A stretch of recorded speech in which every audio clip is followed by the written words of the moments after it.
Hello friends, আমি অচিন্ত। আমি চলে এসেছি ইউটিউব চ্যানেল টু শার্ট কিচেনে। আমি একটা নতুন রেসিপি শেয়ার করবো। সেটা হচ্ছে বাঁধাকপি দিয়ে নিম পাতা ভাজা বানিয়ে দেখাবো। সেটা বানাতে কী কী উপকরণ লাগে আসুন দেখাই। তার আগে একটা কথা জানি, আমার চ্যানেল ভিডিও ছাড়া আছে। আমাদের যদি ভালো লেগে থাকে অবশ্যই লাইক কমেন্ট ও শেয়ার করবেন, বেশি বেশি করে শেয়ার করবেন। আর যদি আমার চ্যানেল আপনি নতুন হয়ে থাকেন তাহলে প্লিজ সাবস্ক্রাইব করে দেবেন, নিচে বেল নোটিফিকেশনটা অল করে দেবেন যাতে আমার ভিডিও আপনাদের কাছে আগে পৌঁছে যায়।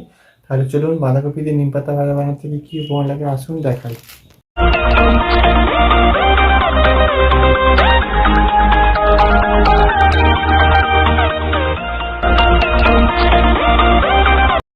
তাহলে বাঁধাকপিতে নিম পাতা ভাজা বানাতে কী কী উপকরণ লাগে আসুন তাহলে দেখিয়ে দিই।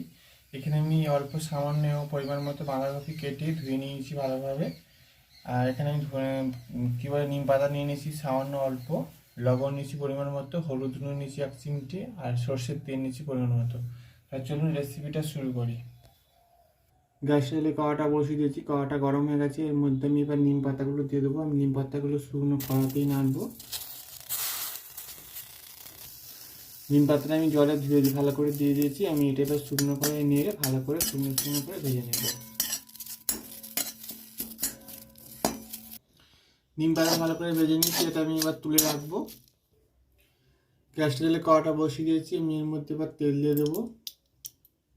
তেলটা গরম হয়ে গেছে, এবার বাঁধাকপিটা দিয়ে দেবো,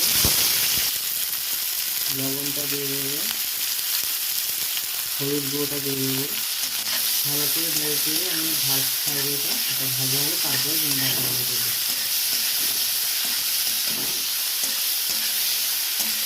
বাঁধাকপিটা ভেজে নিয়েছি, এর মধ্যে এবার নিম পাতাটা গুঁড়ো করে রেখেছিলাম সেটা দিয়ে দেবো। এটা ভালো করে একসাথে ভেজে নেবো, দিয়ে নামিয়ে নেবো। আমার তো নিম পাতা দিয়ে বাঁধাকপি রেসিপিটা হয়ে গেছে, এটা আমরা নামিয়ে নেবো। দেখুন, আবার নিম পাতা দিয়ে বাঁধাকপির রেসিপিটা হয়ে গেছে। এই রেসিপিটা দিয়ে আপনাদের ভালো লেগে থাকে অবশ্যই লাইক কমেন্ট ও শেয়ার করবেন, বেশি বেশি করে শেয়ার করবেন। আর প্লিজ সাবস্ক্রাইব করে দেবেন এবং আমাদের পাশে থাকবেন। চলুন তারা দেখা হচ্ছে নেক্সট ভিডিওতে। এরকম নিত্য নতুন ভিডিও পাওয়ার জন্য অবশ্যই আমাদের চ্যানেলটাকে সাবস্ক্রাইব করে দেবেন এবং আমাদের পাশে থাকবেন যাতে আমরা এগিয়ে যেতে পারি। তা চলুন তাহলে দেখা হচ্ছে নেক্সট ভিডিওতে।